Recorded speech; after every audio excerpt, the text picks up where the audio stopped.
दिसंबर का महीना शुरू हो चुका था। ठंड अपने पूरे जोर पर थी। सुबह और शाम को कोहरा इतना घना रहता कि दूर तक कुछ दिखाई नहीं देता था। रमेश खेतों में मजदूरी किया करता था। मेहनत ही उसका सबसे बड़ा सहारा थी। उस दिन भी रमेश सुबह सुबह खेत पर काम करने के लिए पहुंचा ही था कि तभी उसका मालिक वहां आ जाता है। अरे रमेश, तू आ गया? चल, अच्छा हुआ। जी मालिक, आज जल्दी ही आ गया हूँ। खेत में काफी ज्यादा काम बचा हुआ है, सोचा सुबह सुबह निपटा ले। ना रे रमेश, आज से नहीं। नहीं मतलब? आज से मैंने सभी मजदूरों की छुट्टी कर दी है। लेकिन मालिक, अभी तो दिसंबर का महीना शुरू हुआ है। वही तो कह रहा हूं, दिसंबर में ठंड बहुत बढ़ जाती है। इतनी ठंड में मैं किसी से मेहनत नहीं करवाना चाहता। मालिक, मेहनत से ही तो हमारा घर चलता है। अगर काम नहीं करेंगे तो चूल्हा कैसे चलेगा? घर में बूढ़ी माँ है, बीवी है, सब इसी कमाई पर निर्भर हैं। देख रमेश, ये मेरे बस की बात नहीं है। इतनी सुबह सुबह उठकर तुम लोगों पर निगरानी रखना, खेतों में घूमना, मेरी उम्र भी अब उतनी नहीं रही। मालिक, चाहे निगरानी न करना, हम अपने आप काम कर लेंगे। आधी मजदूरी दे देना, पर काम मत बंद कीजिए। नहीं रे रमेश, फैसला ले चुका हूं। इस पूरे महीने कोई काम नहीं होगा। अगले महीने से फिर से काम शुरू करवा लूंगा। लेकिन मालिक, एक महीना बहुत लंबा होता है गरीब के लिए। मुझे माफ कर दे रमेश, मैं कुछ नहीं कर सकता। ये सुनकर रमेश की आंखें भर आती हैं। वो कुछ पल वहीं खड़ा रहता है, फिर बिना कुछ बोले धीरे धीरे खेत से बाहर निकल जाता है। रमेश, आज तुम इतनी जल्दी कैसे आ गए? सब ठीक तो है? कुछ ठीक नहीं है सावित्री। मालिक ने आज मुझे काम से निकाल दिया। क्या? अचानक क्यों बेटा? कहने लगा कि अब काम कम है, मजदूर ज्यादा है। बोला अब मत आना। अब मैं कहां जाऊं अम्मा? दिसंबर का महीना है, ठंड भी जान ले रही है। तो अब घर कैसे चलेगा? किराया, राशन। रमेश कुछ बोल ही रहा होता है कि तभी बाहर से दरवाजा खुलता है। घर का मालिक अंदर आता है। अरे सेठ जी, आप इस समय? सब ठीक तो है? देख राजेश, मैं सीधी बात करना आया हूँ। ये घर अब मैंने किसी और को दे दिया। किसी और को? लेकिन सेठ जी, ये घर तो हमने आपसे किराए पर ले रखा है। हाँ, लिया था, लेकिन अब मेरे हालात भी ठीक नहीं है। काम में बहुत नुकसान हो गया है। दिसंबर चल रहा है, खन में पैसे कहाँ से लाऊं? इसलिए मजबूरी में ये घर भेज दिया। सेठ जी, लेकिन हम कहाँ जाएंगे? आज ही मुझे काम से भी निकाल दिया गया है। ये सब मेरी समस्या नहीं है। कल सुबह से नए लोग यहाँ रहने आ जाएंगे, इसलिए अच्छा होगा कि तुम अभी घर खाली कर दो। सेठ जी, इतनी रात में, इतनी ठंड में, कम से कम आज की रात तो रहने दीजिए। हम कहाँ जाएंगे? बेटा, मेरी तबीयत ठीक नहीं रहती। इस उम्र में सड़क पर कैसे रहूंगी? देखो, मैं कुछ नहीं कर सकता। तुम्हारी जगह कहीं भी जाकर रह लो, लेकिन अभी इस घर से निकलना पड़ेगा। वो अपनी माँ और पत्नी का हाथ थामता है। थोड़ी सी सामान के साथ ठंडी रात में घर से बाहर निकल जाता है। बेटा, मेरी हालत ठीक नहीं लग रही। सीने में बहुत दर्द हो रहा है। सांस भी ठीक से नहीं आ रही। अम्मा, आप बैठ जाओ।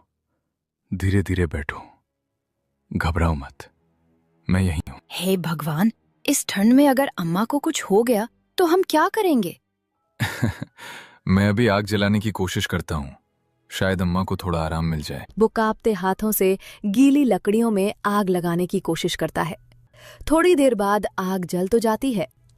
बेटा, मुझे लग रहा है मुझे दवाई की जरूरत है। शरीर बिल्कुल साथ नहीं दे रहा। अम्मा, अभी रात है, सुबह होते ही मैं कुछ न कुछ इंतजाम कर लूंगा। आप बस हिम्मत रखो। राजेश, आग भी ठीक से नहीं जल रही। ये लकड़ियां सब गीली हैं। कुछ ही देर में तेज हवा चलती है और गीली लकड़ियों की आग बुझ जाती है। बेटा, लगता है आज किस्मत भी हमारा साथ छोड़ गई। राजेश चारों तरफ देखता है, फिर थोड़ी देर चुप रहता है। अचानक उसे कुछ याद आता है। घबराओ मत, नदी किनारे बहुत सारी सूखी लकड़ियां पड़ी रहती हैं।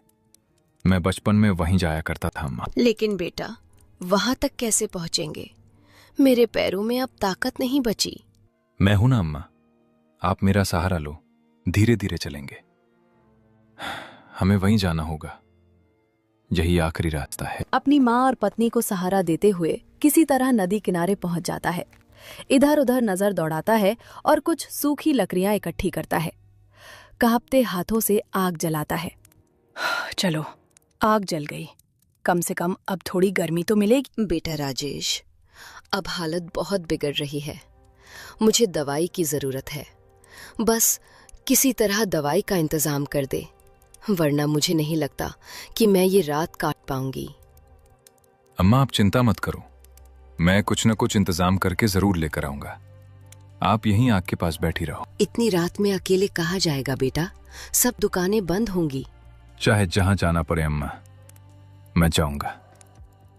अब बस हिम्मत रखना। जाओ, लेकिन जल्दी लौट आना। अम्मा को अकेला छोड़ने में डर लग रहा है। तुम चिंता मत करो, सुबह होते ही मैं लोगों के घर जाकर बर्तन धो लूंगी। जो मिलेगा उसी से गुजारा कर लेंगे। तुम अकेली नहीं कमाओगी, मैं भी कोई ना कोई काम ढूंढ ही लूंगा। हम हारने वालों में से नहीं हैं। रमेश ठंडी रात में तेज कदमों से अपने पुराने मालिक के घर पहुंचता है। अरे रमेश, इतनी रात को मेरे घर क्या लेने आया है? सेठ जी, मैं मदद मांगने आया हूँ। मुझे बस 500 रुपए उधार दे दीजिए। मेरी माँ की हालत बहुत ज्यादा खराब हो चुकी है, दवाई लेनी है। रमेश, दिसंबर का महीना चल रहा है, तुझे तो पता ही है मैंने सबको काम से निकाल दिया है। इस महीने मेरी खुद की कोई आमदनी नहीं हुई, मेरे पास भी पैसा नहीं है। सेठ जी, आप ही मेरा आखिरी सहारा है। अगर कहीं और जाने का रास्ता होता तो मैं इतनी रात आपके दरवाजे पर नहीं आता। देख रमेश, मैं मजबूर हूं, अच्छा होगा कहीं और जाकर मदद मांग ले। सेठ जी, मैंने आपके यहां सालों तक ईमानदारी से काम किया है, कभी एक दिन की भी शिकायत नहीं की। मैं आपकी पाई पाई चुका दूंगा, बस आज मेरी मां की जान बच जाए। अगर मेरे पास होता तो दे देता, लेकिन अब हालात ऐसे नहीं हैं। चल अब जा रमेश, मुझे सोना है, बहुत ठंड हो रही है। रमेश खाली हाथ टूटा हुआ मन लिए आगे बढ़ता है। अरे रमेश, इतनी रात को मेरे घर क्या करने आया है? सब ठीक तो है ना? ठीक कुछ भी नहीं है दोस्त, तेरी मदद की बहुत जरूरत है। मुझे बस 500 रुपए उधार चाहिए। अचानक इतने पैसों की जरूरत क्यों पड़ गई? मेरी मां की हालत बहुत खराब है, दवाई लेनी है। अगर आज दवाई नहीं मिली तो मैं खुद को कभी माफ नहीं कर पाऊंगा। रमेश, काश मेरे पास पैसे होते तो मैं तुझे बिना सोचे दे देता, लेकिन सच मान, इस वक्त मेरे पास एक भी रुपया नहीं है। तू भी? घर की हालत तू जानता है, काम बंद है, उधार पहले से चढ़ा हुआ है। मैं चाह कर भी कुछ नहीं कर रहा पा रहा। लगता है ये रात मेरी मां को मुझसे छीनने पर तुली है। कोई भी मदद करने को तैयार नहीं है। रमेश, हिम्मत रख, शायद कहीं से कोई रास्ता निकल आए। नहीं दोस्त, अब किसी से उम्मीद रखना भी भारी लग रहा है। चलता हूं, अगर किस्मत में कुछ लिखा होगा तो रास्ता खुद मिल जाएगा। रमेश बिना कुछ कहे सिर हिला चल पड़ता है। अम्मा, अभी तक रमेश नहीं आया, मुझे डर लग रहा है। बेटी, चिंता मत कर, वो दवाई लेने ही गया होगा। मेरा बेटा मुझे छोड़कर नहीं जाएगा। हाँ अम्मा, वो जरूर आएंगे, आप बस हिम्मत बनाए रखो। बेटी, बहुत देर हो गई है, लगता है मेरी सांसें धीरे धीरे साथ छोड़ रही हैं। ऐसा मत बोलो अम्मा, ऊपर वाला इतना बेरहम नहीं होगा, कोई ना कोई रास्ता जरूर निकलेगा। तभी दूर से ट्रक के इंजन की आवाज सुनाई देती है। ट्रक नदी के पास आकर धीरे धीरे रुक जाता है। अरे, आप लोग इतनी रात को यहाँ क्या कर रहे हो? कुछ नहीं भैया, मेरी माँ की तबीयत बहुत खराब है, हमें घर से निकाल दिया गया है। अब हमारे पास रहने की कोई जगह नहीं है। ओ मेरी बहन, इतनी ठंड में, इस हालत में, भगवान। मेरे पति दवाई लेने गए हैं, वह जरूर कुछ न कुछ इंतजाम करके आ जाएंगे। बहन, रात बहुत ज्यादा हो चुकी है, ऐसी हालत में इंतजार करना ठीक नहीं। चिंता मत करो माँ जी, आप दोनों मेरे साथ चलो, मैं माँ को दवाई भी दिलाऊंगा और रहने के लिए भी कुछ आसरा दिला दूंगा। नहीं नहीं भैया, रमेश गए हैं मदद लेने, वो जरूर लौटेंगे, आप परेशान मत होइए। बहन, इसमें परेशानी की क्या बात है? तुम इतनी कड़ाके की ठंड में यहाँ बैठी हो और मैं आंखें बंद करके चला जाऊं? इतना गैर गुजरा इंसान मैं नहीं हूं। आज अगर मेरी पत्नी और बच्चे यहाँ होते और कोई उनकी मदद करता तो मुझे कितना सुकून मिलता। बस वही सोचकर मैं तुमसे कह रहा हूं।